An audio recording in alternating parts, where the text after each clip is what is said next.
राधे राधे। आज हम बात करेंगे केतु ग्रह के बारे में। ठीक है। केतु ग्रह की कुछ खासियत है। केतु ग्रह के 3 नक्षत्र हैं। First is Ashwini, second is Magha. Ashwini नक्षत्र मेष राशि में आता है, माघ नक्षत्र सिंह राशि में आता है, और एक मूल नक्षत्र है केतु का जो धनु राशि में आता है। ठीक है, ये क्लियर हो गया।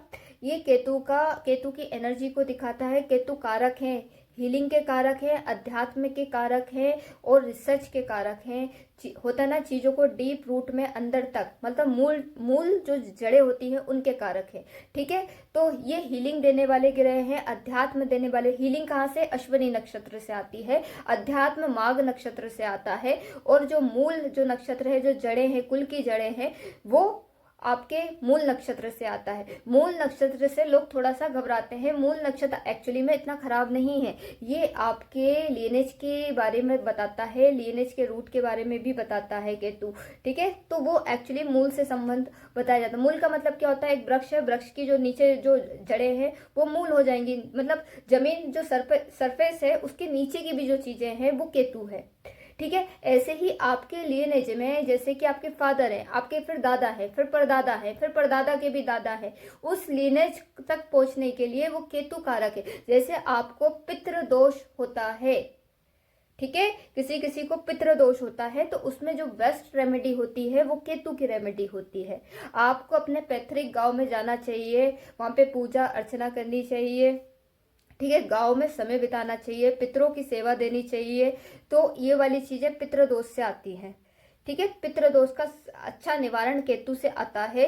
केतु इसको ठीक कर सकते हैं। हाँ, लेकिन अगर कोई व्यक्ति अपने मूल जड़ों से कटा होगा तो उसका केतु जरूर खराब होगा।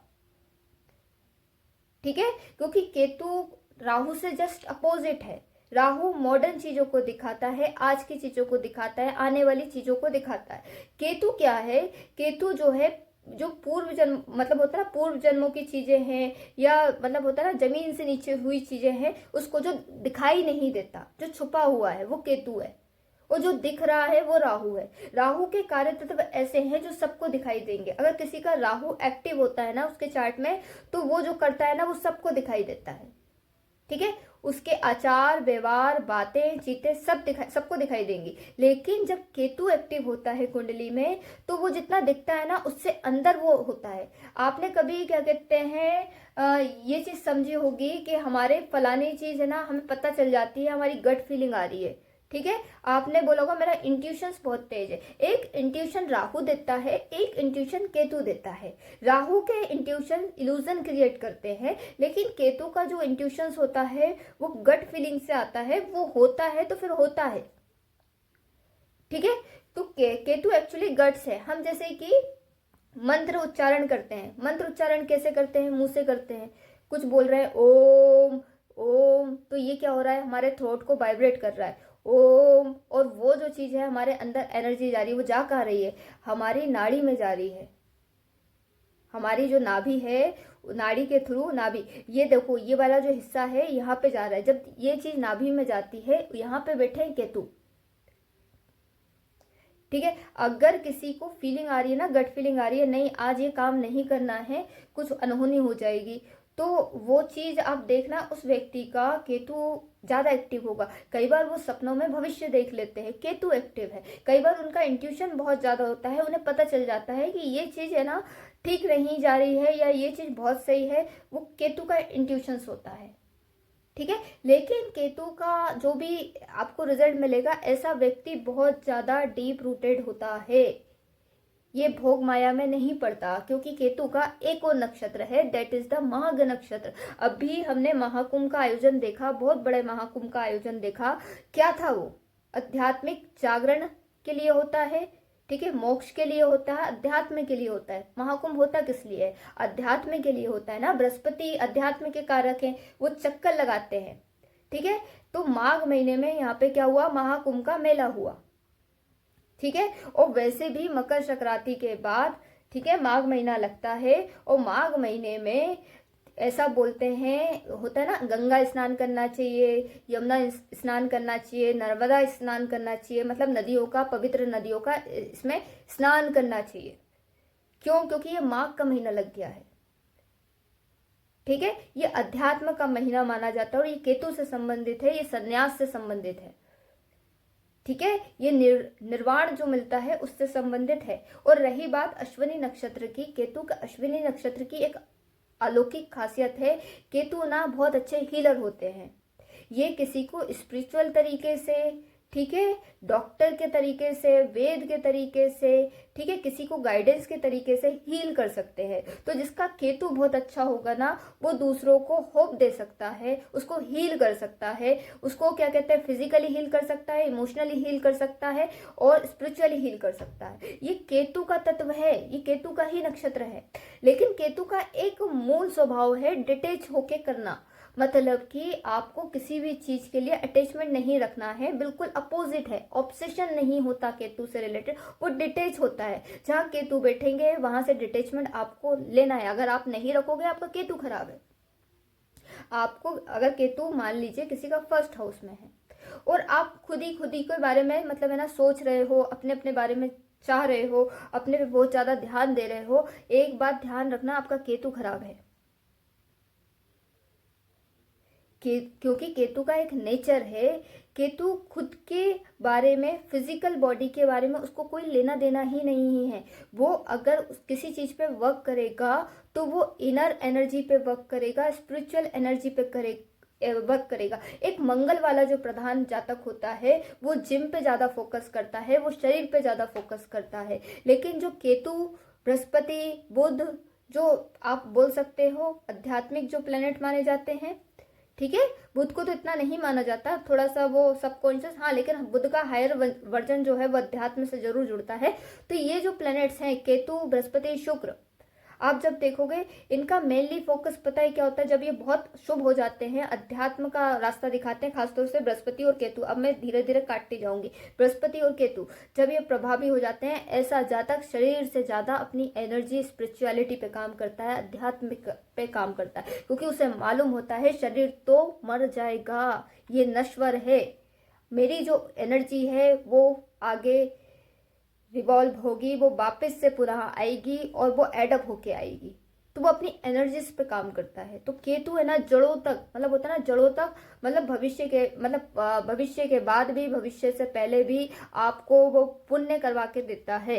तो केतु का संबंध बहुत अच्छा माना जाता है अगर ये अध्यात्म के स्थानों से बन जाए, जैसे 9th हाउस से बन जाए, 8th हाउस से बन जाए और 12th हाउस से बन जाए। यहाँ पे केतु बहुत अच्छे रिजल्ट देते हैं, ठीक है। केतु का यहाँ रिजल्ट बहुत ही ब्यूटीफुल आता है अध्यात्म के मामले में, स्पिरिचुअलिटी के मामले में, ओकल्ट्स के मामले में। केतु का कहाँ पे अच्छा नहीं माना जाता, 5th हाउस में केतु बिल्कुल अच्छे नहीं माने जाते, 4th हाउस में केतु अच्छे नहीं माने जाते। वैसे तो आप बोलोगे अगर डिटैचमेंट, इमोशनल, आप थोड़ा सा डिटैच हो जाते हो, परिवार से अलग हो जाते हो, संन्यास ले लेते हो, तो 4th हाउस का केतु भी आपके लिए योग कारक हो सकता है। ऐसे तो सारे हाउसेस में केतु योग कारक हो सकते हैं। फिर आपको उधर से वो डिटैच करवाएंगे, आपको परिवार से डिटैच करवा देंगे। 5th हाउस में रिलेशनशिप आपको मिलेगा ही नहीं, ठीक है। हो सकता है आप कभी प्यार में पढ़ो नहीं, और जैसे तैसे पढ़ो तो आपको रह नहीं पाओगे, मतलब मुश्किल है कि आप 1 साल से भी ज्यादा आप उस एक रिलेशनशिप में रह पाओ। केतु तुड़वा देंगे क्योंकि वो डिटैचमेंट देते हैं, उनको ये प्रेम रैन से, ये भोग माया से, राहु के जो तत्व हैं उससे उनका कोई लेना देना नहीं है। वो बात करते हैं ब्रह्मांड की, वो बात करते हैं स्पिरिचुअलिटी की, अध्यात्म की, संन्यास की, वैराग की। तो आप उधर का काम करोगे, उन्हें समझ में आएगा। केतु का धन से कोई संबंध नहीं है, केतु 2nd हाउस में अच्छे नहीं माने जाते। क्यों नहीं माने जाते? इसीलिए क्योंकि केतु को धन से कोई लेना देना ही नहीं है, कुटुंब से कोई लेना देना नहीं है। केतु तो ये बोलता है हमारा कोई अपना नहीं है, ठीक है। हम बार बार शरीर बदलते हैं, बार बार हमें नए रिश्ते मिलते हैं, बार बार हमारा चलता है, हमें एक टारगेट दे दिया जाता है, हमें उसे अचीव करना पड़ता है। कई बार हम चूक जाते हैं, कई बार हम अचीव कर ले जाते हैं। तो हमारे किसी के साथ कोई संबंध नहीं है, हमारा संबंध आत्मा का परमात्मा से, बीच में कोई नहीं है, ठीक है। हर आत्मा मतलब स्वतंत्र है अपने में, किसी का किसी आत्मा से कोई मेल नहीं होता, ये केतु बोलते। तो केतु है ना विरोधाभास की स्थिति पैदा कर देते हैं कुटुंब के स्थान में, इसीलिए ये माता के स्थान में भी विरोधाभास की स्थिति पैदा कर देते हैं। केतु के कर्म के स्थान में जाएंगे, केतु कर्मों से थोड़ा सा डिटेच करेंगे उनको कर्म, क्योंकि देखो केतु यहाँ पे है ना कर्मों को शून्य करने का प्रयास करते हैं। क्यों? क्योंकि कर्म अगर शून्य होंगे अगेन आपको मोक्ष प्राप्त मिल जाएगा। ठीक है, तो वो आपको मोक्ष की तरफ ढकेलने के लिए आपके कर्मों को शून्य करने लगते हैं, क्योंकि आपने कर्म करना शुरू करा, आप गए जॉब करने के लिए, आप गए कुछ कमाने के लिए, फिर क्या होगा, या फिर आप कोई चीज कर रहे हो, मतलब कुछ की गई क्रिया आपके द्वारा हो रही है दिन भर में, अगर वो आप रिपीटली कर रहे हो, कुछ है ना अपने लिए अचीव करने की कोशिश कर रहे हो, आप समाज में जा रहे हो, तो आप एक नया कर्म जनरेट कर रहे हो। अब जब वो नया कर्म जनरेट होगा वो केतु को पसंद नहीं आएगा, क्योंकि केतु को तो मोक्ष दिलवाना है, वो मोक्ष का कारक है, तो वो उसको है ना डिसॉल्व करने की कोशिश करेगा। अब वो आपको समाज से काटेगा, वो आपको कर्मों से काटेगा। आप जॉब करने जाओगे, 2 महीने से ज्यादा आप जॉब नहीं कर सकते, 2 महीने से ज्यादा, 2-3 महीने आप जॉब बदलोगे ही बदलोगे, वो करने नहीं देंगे। ठीक है, आपका मन नहीं लगेगा, आप कुछ टाइम तक करोगे काम, उसको छोड़ना पड़ेगा आपको। क्यों छोड़ना पड़ेगा? या तो आपका मन नहीं लगेगा, या आप करना चाहते हो, बाकी प्लैनेट्स आपको फोर्स कर रहे हैं, आप करना चाह रहे हो, सामने से समस्या आ जाएगी कि तू करने नहीं देंगे। क्यों? क्योंकि उसका कारण है कि आप कर्म जनरेट कर रहे हो जो केतु को पसंद नहीं आ रहा है। केतु का काम है कर्मों को शून्य करना। केतु ऊंचाई भी है, हाइट है केतु। ठीक है, जब केतु हाइटन जब चीजें होती है ना, जैसे कि हम जाते हैं हिमालय रेंज पर, वो केतु है, पूरा हिमालय रेंज जो है वो केतु है, हाइट है वो। ठीक है, तो जब ऋषि मुनि जो साधु संत थे वो हिमालय क्यों जाते थे? वो अपना केतु मजबूत करते थे, क्योंकि केतु ही संन्यास का कारक है, केतु ही मोक्ष का कारक है, मोक्ष दिलवाने वाले ग्रह हैं। तो होता है ना, जितने ऊंचाई पे आप जाओगे उतना केतु आपका मजबूत होगा। ठीक है, क्योंकि वो आपको डिटेचमेंट जरूर देता है। हाइट का मतलब होता है केतु, इसीलिए केतु की एक रेमेडी बताई जाती है कि केतु आपका गड़बड़ कर रहा है तो आपको अपने घर पे झंडा लगाना पड़ेगा। और झंडा किसका होगा? आपके कुल देवी कुल देवता का झंडा लगाना है आपको अगर आपके कुल देवी कुल देवता का नहीं लगा रहे तो आपको अपने इष्ट का, जिसे आप अपने इष्ट मानते हैं, जो परंपरा से आपके इष्ट बने हैं, उनका झंडा लगाना है। ठीक है, नारायण भगवान विष्णु के परंपरा को मानने वाले वैष्णव पीला झंडा लगाते हैं, माता को मानने वाले लाल झंडा लगाते हैं। ठीक है, और जो भगवान शिव का है उनका संबंध जो है पीले सफेद झंडे से है, तो सफेद झंडा लगाना चाहिए। तो इस तरीके से अगर आप जिस तत्व को आप लगाना चाहते हैं आप लगाइए, लेकिन आपके यहाँ पे जो लगातार चलता आ रहा है ना, पुरखों से चलता आ रहा है, आपको वही लगाना है। आपको ऐसा नहीं है कि मुझे ये कलर अच्छा लग रहा है तो मैं ये लगा दूं, ये केतु नहीं है, फिर ये राहु हो जाएगा। वैसे तो आप झंडा लगा रहे हो, उसमें है ना क्या कहते हैं, राहु का इन्फ्लुएंस आ रही है, केतु का दिमाग खराब हो जाता है फिर। ठीक है, तो आपको अपने पुरखों के अनुसार लगाना है, जो आ रही है ना, चली आ रही परंपरा है, उसका निर्वाह करना है। जैसे कि अगर आपके यहाँ पे सफेद रंग का झंडा आपने पूर्वजों में देखा है, मतलब पहले देखा है बचपन से, अब वही रंग का झंडा लगाइए और सबसे ऊपर लगाइएगा। और केतु को सबसे अच्छे तरीके से कंट्रोल कैसे किया जा सकता है? केतु को ईशान कोण में लगाना। ठीक है, ये बृहस्पति की दिशा है, तो बृहस्पति केतु को कंट्रोल करते हैं। अगर उनका उग्र स्वभाव है वो अच्छे हो जाएंगे। हम ईशान कोण में बृहस्पति के साथ केतु को बिठा रहे हैं, तो केतु बृहस्पति के साथ आदर्शवादी हो जाते हैं, प्यारे हो जाते हैं। ठीक है, बस एक स्थिति देख लेना, आपकी कुंडली में बृहस्पति खराब ना हो, नहीं तो केतु तो खराब है, बृहस्पति भी खराब है, आपने ईशान कोण में लगा लिया, बस गई भैंस पानी में। फिर आपको पूर्व दिशा में लगाना पड़ेगा। ठीक है, तो वो ऐसा रहता है, उसका अलाइनमेंट बिठाना पड़ता है कि हमें कहाँ लगाना है, कहाँ नहीं लगाना है। ठीक है, लगाना है आपको पूर्व और दक्षिण के बीच में जो दिशा है उधर लगाना है, क्योंकि वहां पे 12th हाउस में अपन क्या करेंगे, वहां पे 12th हाउस आता है, तो वहां पे हम केतु को स्थापित कर देंगे। वो केतु के लिए सबसे उच्च का स्थान है, तो केतु पावरफुल होते हैं उस जगह पे, तो उसको स्थापित करेंगे। ठीक है, तो ये क्या कहते हैं, निवारण होता है। और ये केतु का निवारण क्यों किया जाता है? ये इसलिए किया जाता है कि हम राहु की प्रवृत्ति को दबाएं।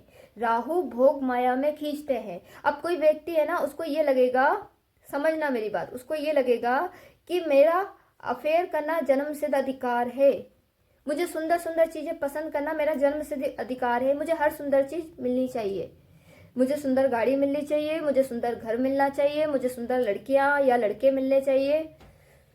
ठीक है, मैं बहुत ज्यादा, मेरे पास पैसा बहुत होना चाहिए, और उसके पीछे बहुत भागेगा, और उसके चक्कर में वो गलत चीजों में भी इंडल्ज हो सकता है। राहु करवाते हैं, आपको शराब पिलवाएंगे, आपको मीट मदिरा, आपको पता है नॉनवेज नहीं, अगर कोई इंसान बहुत ज्यादा नॉनवेज खाता है तो उसका केतु वीक होता है और राहु मजबूत होता है। और कोई इंसान बिल्कुल भी नॉनवेज टच नहीं करता, उसका केतु मजबूत होता है, राहु वीक हो जाता है, क्योंकि पेट्स के कारक है केतु। ठीक है, तो केतु छोड़ते हैं, जाने दो, छोड़ो। ठीक है, आता तो ठीक, नहीं आता तो जाने दो, कोई समस्या नहीं है। सब कुछ क्या लेके आए थे, क्या लेके जाए थे, क्या लेके जाएंगे, ये फिलॉसफी केतु की है, ये राहु की नहीं है।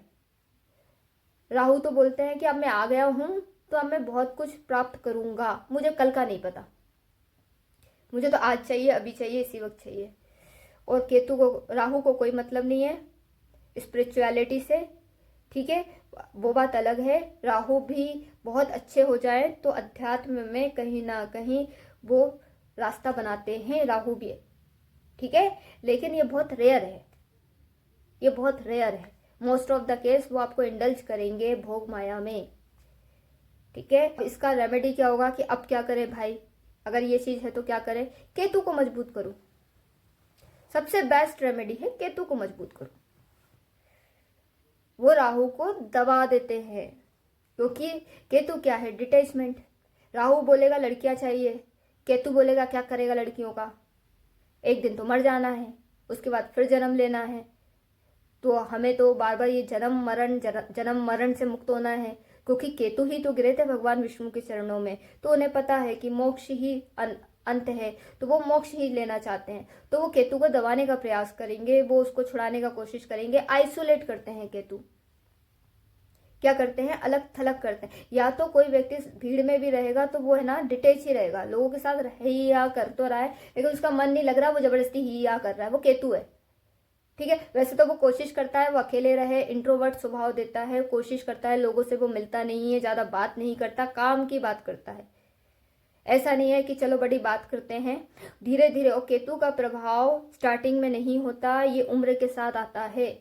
जैसे जैसे बृहस्पति काम करेंगे वैसे वैसे केतु का प्रभाव बढ़ेगा, क्योंकि केतु कहीं ना कहीं चेले हैं ना बृहस्पति के। ठीक है, तो आपको केतु को सही करने का मैंने जो बताया कि आपको अपनी मूल जड़ों से जुड़ना है, आपको स्पिरिचुअलिटी, मेडिटेशन, ठीक है, इन सब चीजों से, पूजा पाठ, इनसे जुड़े रहना है, अपने रूट से जुड़े रहना है। ठीक है, तो आपका केतु मजबूत होगा। और अगर आपको ये सारी चीज, अरे ये तो सब बेकार है, तो एक बात याद रखना, राहु तो मारेगा तो ऊपर ऊपर उजड़ेगा, जब केतु खराब होगा ना आपकी मूल जड़ों को उखाड़ेगा। वो जो वृक्ष होता है ना, ऊपर से गिरा है तो जड़ तो बचती है, थोड़ा तो तना बचता है, उग जाता है, दोबारा से आप खड़े हो जाते हो। लेकिन जब जड़ से उखाड़ दिया जाता है ना, फिर आप कहीं के नहीं बचते। वो केतु है, आपको जड़ों से उखाड़ देगा, फिर आप कहीं के नहीं बचोगे। केतु, राहु की मार तो यह है कि उसको रिवाइव किया जा सकता है, केतु की मार कई जन्मों तक रिवाइव नहीं की जा सकती, उसको सही नहीं किया जा सकता, वो जड़ों से उखाड़ देता है। तो केतु जब खराब होता है ना, तांत्रिक क्रियाएं होती हैं, एक्सट्रीमली तांत्रिक क्रियाएं। वो बोल देते हैं आपसे भैया ले जाओ, हमारी बस की नहीं है, खत्म। ठीक है, ये पितृदोष देते हैं। और ये पितृदोष कैसे आएगा? आपने केतु और बृहस्पति से जुड़े हुए कार्यों में कुछ ना कुछ समस्या, और ये पितृदोष का कारक कौन है? ये केतु है। केतु बहुत खतरनाक लेवल पे उड़ा देते हैं। पता है, आपके घर में बच्चे नहीं होते, बच्चे होंगे तो बच्चों की लाइफ में स्ट्रगल आएगा, वैवाहिक जीवन उथल पुथल हो जाता है, वैवाहिक जीवन चल नहीं पाता। ठीक है, बीमारियां लगी रहती हैं, डॉक्टर के पास जाओगे रिपोर्ट्स में कुछ नहीं आता। ये केवल राहु नहीं देते हैं, ये केतु भी देते हैं, कुछ नहीं आएगा, शून्य। डॉक्टर को समझ में नहीं आएगा इसको समस्या क्या है, लेकिन उसको समस्या हो रही है, उसे पता है कि मुझे हो रही है तकलीफ, यार तुम सही नहीं कर रहे हो। आप बोल रहे हो डॉक्टर से कि मेरे को तो ये हो रहा है वो हो रहा है, डॉक्टर बोल रहा है यार तुम्हारी रिपोर्ट तो सही है। ठीक है, तो एक तो ऐसा होता है कि बीमारी तो होती है लेकिन पकड़ में नहीं आती। और कई बार क्या होता है, तांत्रिक क्रियाएं करवा देते हैं केतु, तंत्र शास्त्र के कारक हैं केतु। ठीक है, केतु का संबंध डॉग से है, कुत्ते से, भैरव से। काल भैरव का नाम आपने सुना होगा। और काल भैरव ही तंत्र शास्त्र के जनक है, उन्हीं की पावर को रूल करते हैं केतु। केतु का संबंध शमशानों से है, शमशान घाटों से है, क्योंकि वहीं पे मुक्ति दी जाती है ना, वहीं पे तो चिताएं जलाई जाती हैं। ठीक है, केतु मृत्यु भी है। ऑकर्स का सारे, अच्छा तांत्रिक भी केतु बनाता है, अच्छा हीलर भी केतु बनाता है, और भयानक तांत्रिक भी केतु बनाता है। आपके पीछे भयानक तांत्रिक पड़ जाए, आपके घर का केतु हिला हुआ है, ऐसे ही कोई तांत्रिक आपके पीछे पड़ नहीं सकता। अगर आपका केतु मजबूत है ना, दुनिया का कोई तांत्रिक क्रिया आप पे नहीं चलेगी, क्योंकि आपके मूल जड़ें मजबूत हैं। तो कोई हिलाएगा भी तो वृक्ष हिलाएगा, जड़ को नहीं हिला सकता, जड़ मजबूत है। और जब तक जड़ नहीं निकलेगी तब तक पेड़ नहीं गिराया जा सकता। तो ये केतु है।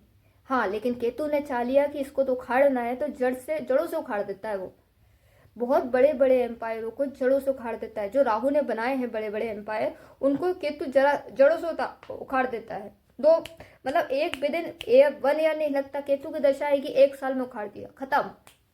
कहाँ थे कहाँ आ गए पता ही नहीं चला, कुछ समझ में नहीं आया क्या हुआ।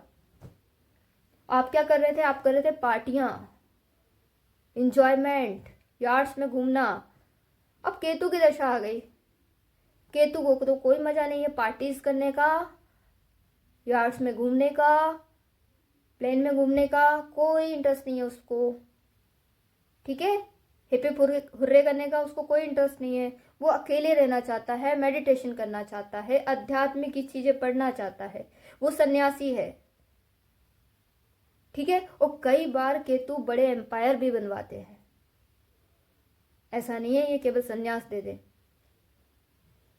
लेकिन ऐसे जातक का वो अंपायर के प्रति डिटैचमेंट होता है। वो अंपायर में भी वो कुछ ना कुछ डोनेशन और कुछ ना कुछ दूसरी चीजें कर रहा होगा, वो खुद नहीं रखेगा, तो उसका वो एम्पायर बढ़ता जाता है।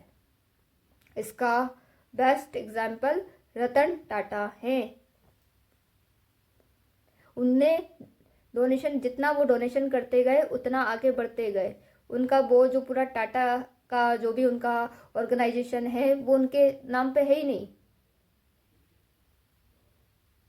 ठीक है, तो वो एक तरह का एक पब्लिक वो है और वो चला रहे हैं, और वो लोगों के लिए डोनेशन कर रहे हैं। वो कंपनी का बहुत बड़ा हिस्सा लोगों के लिए जा रहा है, सेवा भाव में जा रहा है। ये केतु है। और वो क्यों बिल्कुल नया क्यों नहीं बना? मैंने केतु क्यों बोला टाटा को? क्योंकि टाटा के जो परदादा थे उन्होंने टाटा कंपनी स्टार्ट करी थी, तो वो परदादा रूट से लेके आ रहा है केतु, तो उसको उन्होंने और ज्यादा बड़ा कर दिया था रतन टाटा ने। तो वो केतु ने करवाया था, उनका केतु अच्छा था, उनके शनि भी अच्छे थे, उनके कुछ प्लैनेट्स बहुत अच्छे थे। ठीक है, राहु क्या करेंगे? राहु खुद का एम्पायर बनाएंगे। ये आपको दादा परदादा से नहीं मिलेगा, लेकिन ये गलत चीजों में भी इंडल्ज करेंगे। तो ये आपको खुद सोचना है कि आपको राहु के तत्व लेके, क्योंकि राहु के तत्व के साथ आप एक समस्या जरूर आती है, एंजाइटी, डिप्रेशंस।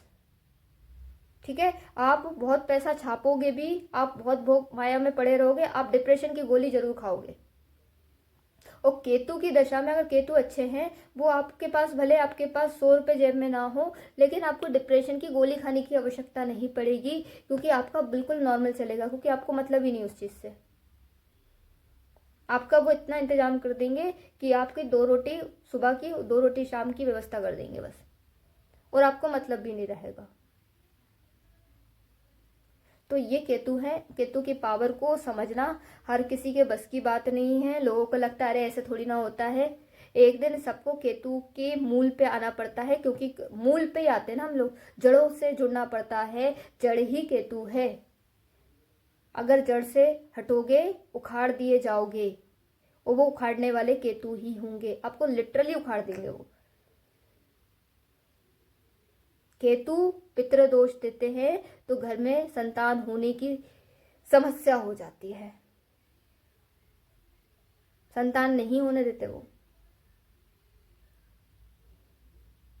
तो आप राहु के तत्व को लेके घूमते रहना, जब आपकी जनरेशन ही नहीं बढ़ेगी, खत्म हो जाएगी।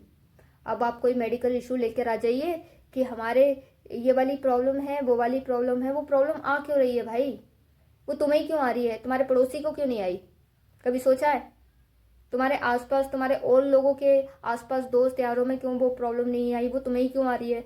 कि तुम्हें ये बोला जा रहा है कि तुम्हें संतान नहीं होगी, मतलब करने चाहने के बाद नहीं होगी।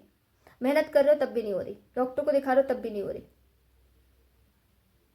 एक तो होता है संतान नहीं चाहना, एक होता है संतान चाहना लेकिन फिर भी नहीं होना। अगर कोई चीज आप चाहते हो और वो नहीं होती है, वो समस्या है। कोई चीज आप नहीं चाहते हो, वो नहीं हो रही है, वो समस्या नहीं है, वो तो वरदान हो गई।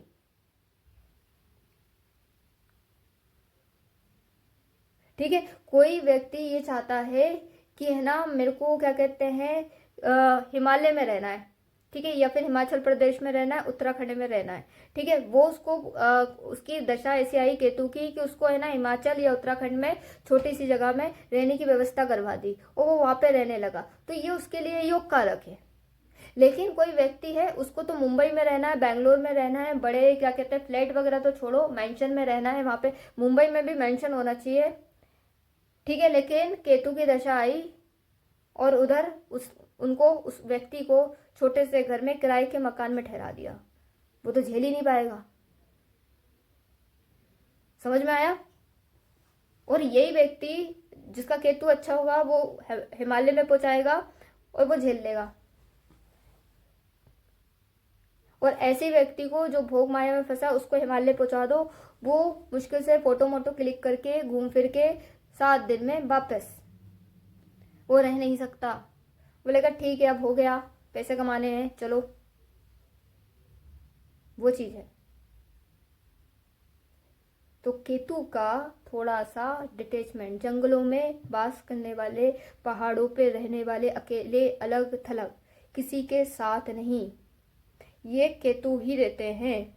बृहस्पति का अध्यात्म अलग होता है, ये परिवार में रह के, संसार में रह के भी अध्यात्म देते हैं बृहस्पति, लेकिन केतु नहीं देते। केतु बोलते हैं चलो हिमालय, चलो जंगलों में, परिवार से दूर, संसार से दूर, मुझे किसी से लेना देना नहीं, ना तुम्हारा मुझसे लेना देना, ना मेरा तुमसे लेना देना, हम चलते हैं इस संसार से विमुक्त होके। तो ये विमुक्ति के कारक हैं, केतु विमुक्त करते हैं हर चीज से, ठीक है, जो कि बृहस्पति का मूल स्वरूप नहीं है। इसलिए बृहस्पति और शुक्र अध्यात्म देते हैं, तो ऐसे लोग मंदिरों में पाए जाते हैं, भजन कीर्तन करते पाए जाते हैं, या लोगों के बीच में सर्विसेज देते हुए पाए जाते हैं, या वहीं पे पूजा पाठ करते पाए जाते हैं। लेकिन केतु वाला जो होता है वो नहीं मिलेगा आपको, वो चला जाएगा, बिना बताए जाएगा, मैं जानता ही नहीं हूँ। अपना भी पिंडदान, खानदान का भी पिंडदान, सबका पिंडदान, मेरा कोई मतलब नहीं तुमसे, ठीक है। तो वो वाली चीज दे देता है, क्योंकि केतु को एक चीज तो पता है, ये बृहस्पति को भी पता होती है, शुक्र को भी पता होती है, लेकिन बृहस्पति और शुक्र का नेचर थोड़ा सा नरम स्वभाव का है। वो चाहते हैं, वो गुरु है ना, तो वो क्या होता है, वो दूसरों को भी टीच करना चाहते हैं कि भगवान का नाम लो, भजन कीर्तन करो। तो वो समाज में रह के भजन कीर्तन खुद भी करते, दूसरों को भी करवाते हैं। लेकिन केतु का स्वभाव पता है क्या है, मैं आत्मा हूं, मेरा किसी से लेना देना नहीं, मेरा आत्मा है, मेरा परमात्मा है, तो मेरा उनसे कनेक्शन है, भाड़ में जाए दुनिया, सब आत्मा इंडिपेंडेंट है, सब अपनी जर्नी खुद तय करे, मुझे किसी से लेना देना नहीं है।